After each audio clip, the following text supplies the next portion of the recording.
Assalamualaikum warahmatullahi wabarakatuh. Baik, pada pertemuan kali ini kita akan membahas terkait algoritma pembagian pada mata kuliah teori bilangan. Ya, algoritma pembagian ini merupakan perluasan dari keterbagian ya. Kemudian algoritma pembagian ini nantinya akan kita gunakan terus-menerus ya ke depannya, mulai dari pembuktian teorema, sifat-sifat, dan lain sebagainya. Kemudian ini juga keterkaitannya bisa dibawa ke lambang bilangan basis untuk basis suatu bilangan tertentu.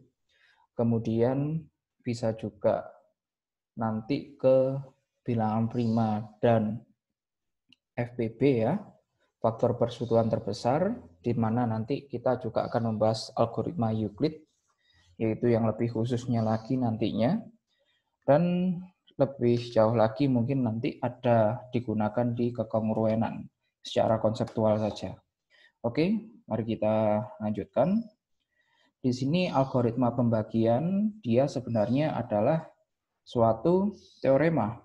Ya, teoremanya berkata jika P dan Q adalah bilangan bulat dengan P-nya itu lebih besar dari 0 atau P-nya positif, maka terdapat tepat satu.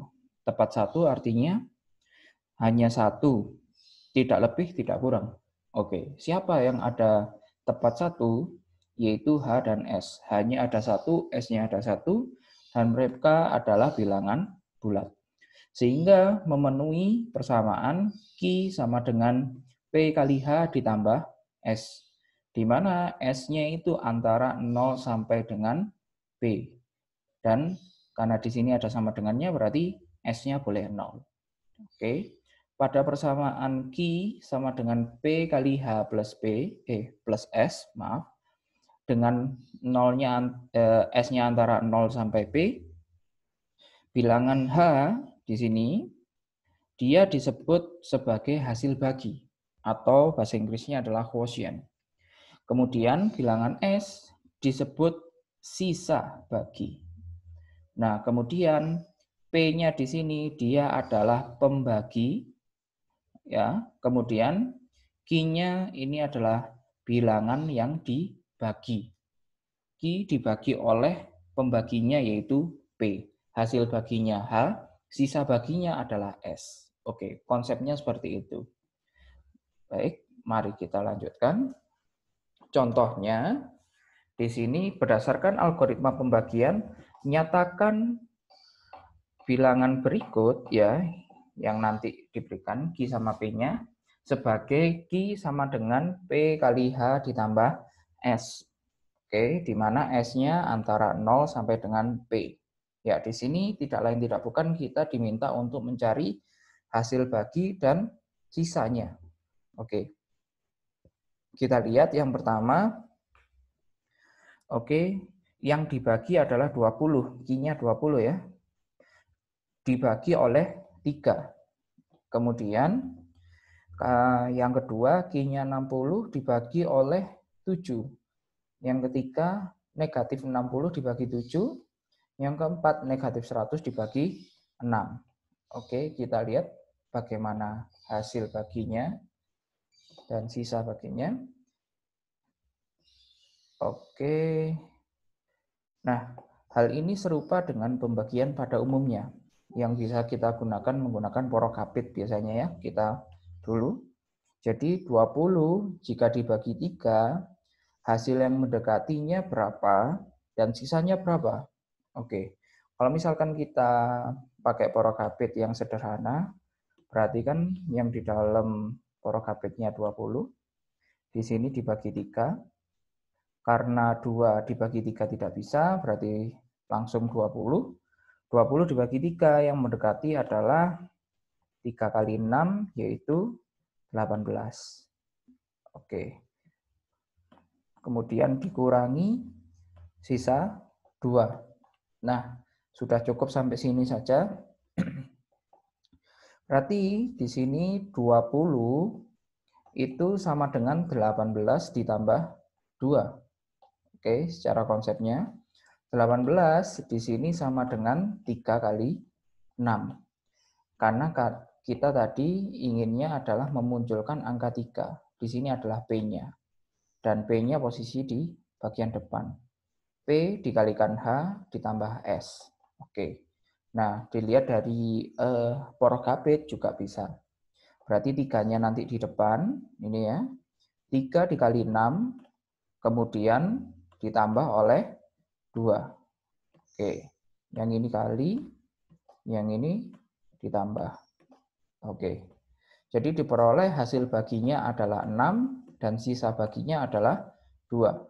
Kemudian, untuk yang nomor berikutnya, sama seperti poin sebelumnya, sekarang 50 jika dibagi 7. Oh, maaf. Di sini maksudnya 60. Ya. Jika 60 dibagi 7, hasilnya mendekati berapa dan sisanya berapa? Oke. Dari sini 60, ini untuk penulisan secara formalnya ya. 60 itu 56 ditambah 4. 56 itu adalah 7. Ya, ini yang pembaginya selalu diletakkan di depan. 7 dikali 8 ditambah 4. Berarti hasil baginya 8, sisa baginya adalah 4. Nah, ini kalau misalkan mau pakai porogabit juga caranya sama ya. Berarti 60 di sini, kemudian dibagi oleh 7. Ya, 6 bagi 7 tidak bisa, langsung 60. 60 bagi 7 yang mendekati itu 7 kali 8, yaitu 56. Oke, 56, kemudian 60 dikurangi 56, itu 4. Ya, berarti hasilnya 60 itu sama dengan 7 dikalikan 8, kemudian ditambah 4. Seperti itu. Ya. Lanjut. Nah, kita kan ini sudah terbiasa dengan bilangan positif, bilangan bulat positif. Bagaimana dengan contoh yang bilangan bulat negatif? Kalau yang dibagi adalah bilangan negatif, apakah hasilnya sama seperti itu atau mirip-mirip? Ya, kita cek. Berarti negatif 60, kalau tadi kan 60 ya, 60 dibagi dengan 7. Oke, negatif 60 itu sama dengan negatif 56 ditambah negatif 4. Betul ya? Kemudian 56 itu negatif 56, 7 dikali negatif 8 ditambah negatif 4. Oke, berarti kita akan peroleh hasil baginya adalah negatif 8 dan sisa baginya adalah negatif 4. Nah, apakah hal ini sah atau boleh? Nah, hal ini ternyata tidak boleh. Kenapa? Karena kita punya syarat untuk nilai S-nya, sisa baginya. Sisa baginya itu adalah antara 0 sampai dengan P. Di sini P-nya adalah 7. Nah, paling tidak S-nya di sini berkata bahwa dia lebih besar sama dengan 0. Berarti dia tidak boleh negatif. Oke, S-nya tidak boleh negatif dan S-nya kurang dari pembaginya, yaitu 7. Oleh karena itu, kita harus sedikit dirubah kalau bilangannya negatif. Berarti kalau negatif, yang tadinya di sini adalah negatif 8, kita tambah 1. Jadi negatif 9. Oke, kita tambah 1 jadi negatif 9. Logikanya adalah negatif 60 itu adalah negatif 63 ditambah 3. Oke, karena beda tanda berarti dikurangi ya. 63 kurangi 3, 60. Seperti itu. Kemudian negatif 63 itu adalah 7 dikali negatif 9 ditambah 3. Jadi diperoleh hasil baginya adalah 9 dan sisa baginya adalah 3. Nah, di sini baru boleh. Karena apa? Karena S-nya berada di antara 0 sampai 7, yaitu 3. Nah, kemudian dengan cara serupa pada poin sebelumnya, kita perhatikan bahwa kalau tadi negatif 60 dibagi 7, sekarang negatif 100 dibagi 6. Bagaimana hasilnya? Negatif 100 itu bisa kita tulis negatif 102 ditambah 2. Ya, di sini caranya kalau saya biasanya negatif 100 atau 100 saya bagi 6 terlebih dahulu. Berarti yang mendekati kan 16 nanti ya.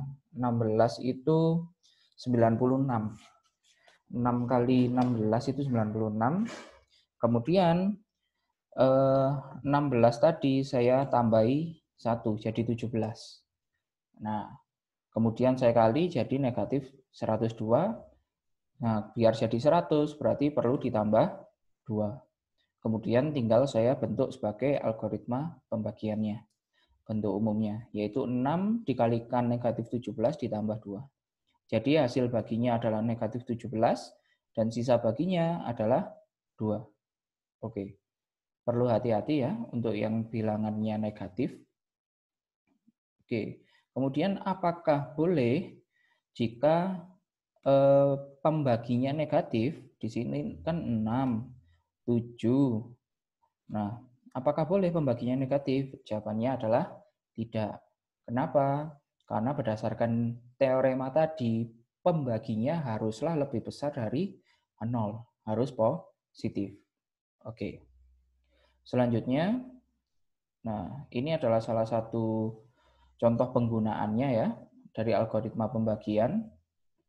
Buktikan bahwa 2 membagi habis n kuadrat dikurangi n untuk semua n bilangan asli. Oke. Nah, kalau misalkan sebelumnya ini kita buktikan menggunakan induksi matematika, di sini kita akan gunakan metode lain, yaitu tidak induksi matematika, tapi kita akan menggunakan salah satu sifat, bukan sifat, penggunaan dari algoritma pembagian ini. Ya, perhatikan bahwa bilangan asli, misalkan n ya, itu merupakan bilangan ganjil atau genap. Oke. Selalu kalau tidak ganjil ya genap, tidak ada bilangan yang lain. Oke. Berdasarkan teorema algoritma pembagian, setiap bilangan n dapat dinyatakan sebagai n sama dengan 2p plus 1 atau n sama dengan 2p plus 0. Kenapa? N-nya ini kita misalkan kalau tadi adalah yang dibagi. Kemudian pembaginya adalah 2. Nah, kalau misalkan suatu bilangan dibagi oleh 2, kemungkinan dia bersisa 1 atau sisanya adalah 0. Kemungkinannya hanya 2 itu. Nah, kalau bersisa 1 berarti dia ganjil. Kalau bersisa 0 berarti dia genap. Nah, tidak lain tidak bukan, ini tadi mengatakan bahwa ganjil atau genap. Kalau ganjil berarti dia 2p plus 1. Kalau genap, dia adalah 2p saja. Seperti itu.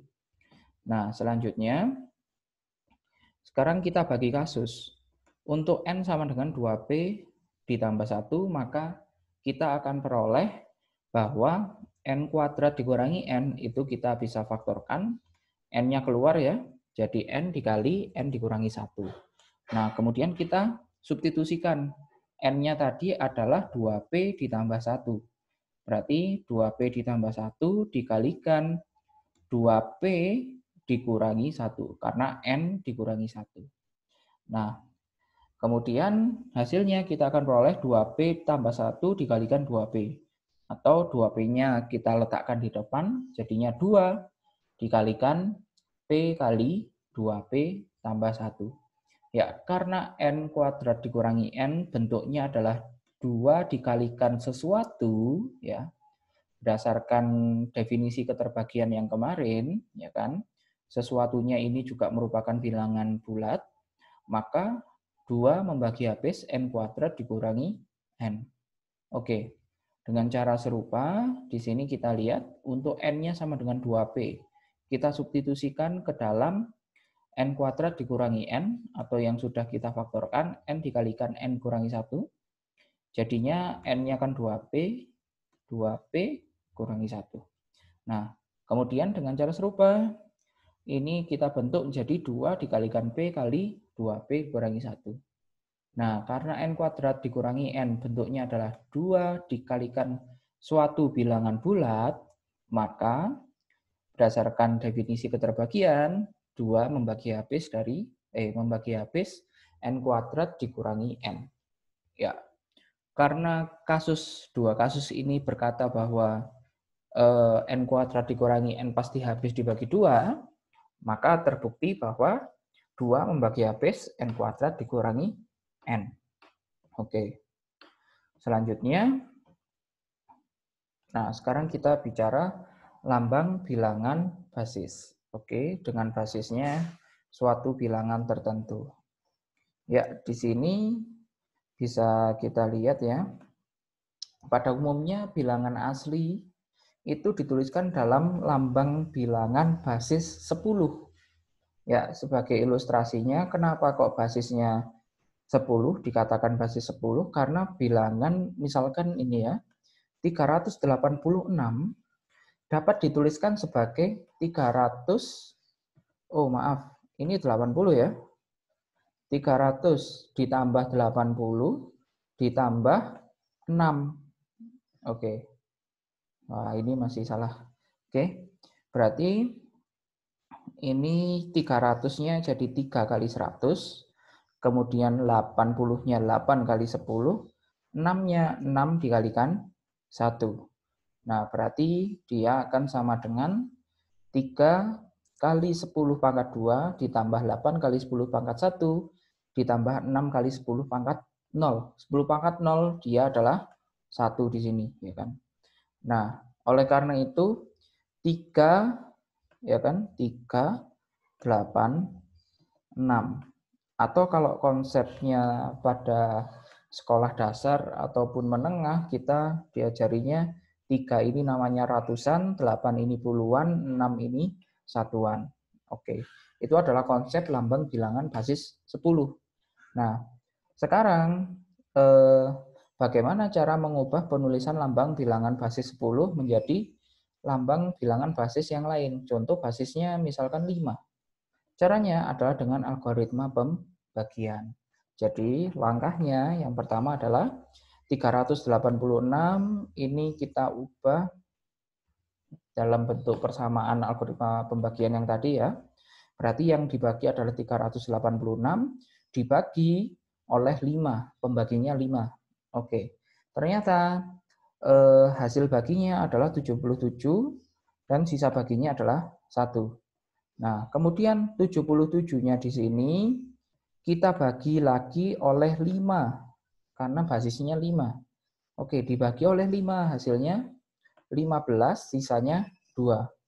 Lagi 15-nya dibagi oleh 5.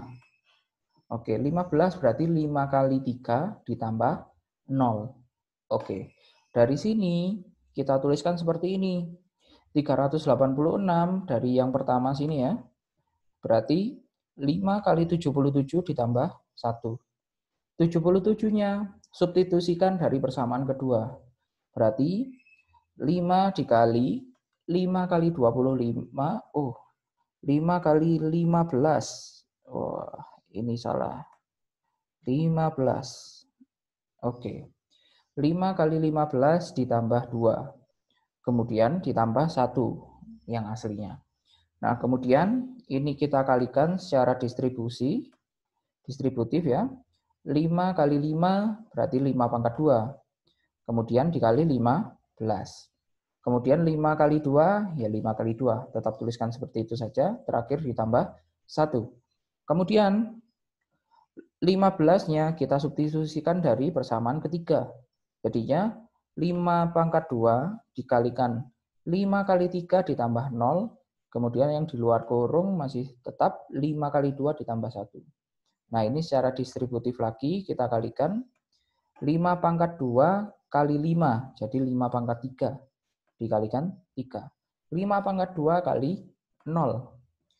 Kemudian ditambah 5-nya kan di sini 1 ya, berarti 5 pangkat 1 dikalikan 2 ditambah 1-nya di sini adalah 5 pangkat 0. 5 pangkat 0 dikalikan 1. 1 kali 1 hasilnya 1 ya. Nah, dari sini kita bisa peroleh bahwa 386 dengan basisnya 10 itu sama dengan 3, 0, 2, 1 dengan basisnya 5. Oke, penulisannya seperti itu. Ya, contoh yang lain adalah ini yang sering digunakan. Bagaimana jika 386 dengan basis 10 dituliskan dalam lambang bilangan basis 2. Ya, dengan cara yang serupa dengan tadi, cuma kalau basisnya 2 ini agak panjang. Berarti 386 dibagi 2, hasilnya 193 tambah 0, kemudian 193 bagi 2 lagi, dibagi 2 lagi, dan seterusnya sampai yang di dalam kurung atau hasil baginya sudah tidak bisa dibagi 2. Oke. Nah, dengan cara serupa dengan yang tadi, ini saya lewati ya, untuk yang substitusikan yang seperti tadi, nantinya akan diperoleh hasilnya adalah 2/8 kali 1 ditambah 2/7 kali 1, tambah 2/6 kali 0, 2/5 kali 0, 2/4 kali 0, 2/3 kali 0, 2/2 kali 0, ditambah 2/1 kali 1, 2/0 kali 0. Nah, dari sini berarti kalau basisnya 2, ini bisa kita tuliskan 1, 1, 0, 0, 0, 0, 1, 0 dengan basisnya 2. Nah, bilangan yang seperti ini adalah yang sering disebut bilangan biner, ya, yang sering digunakan untuk komputasi. Oke. Selanjutnya di sini ya latihan soalnya silakan dicoba. Di sini bukan tugas, cuma sebagai latihan soal saja agar bisa main-main dengan yang sudah dijelaskan tadi.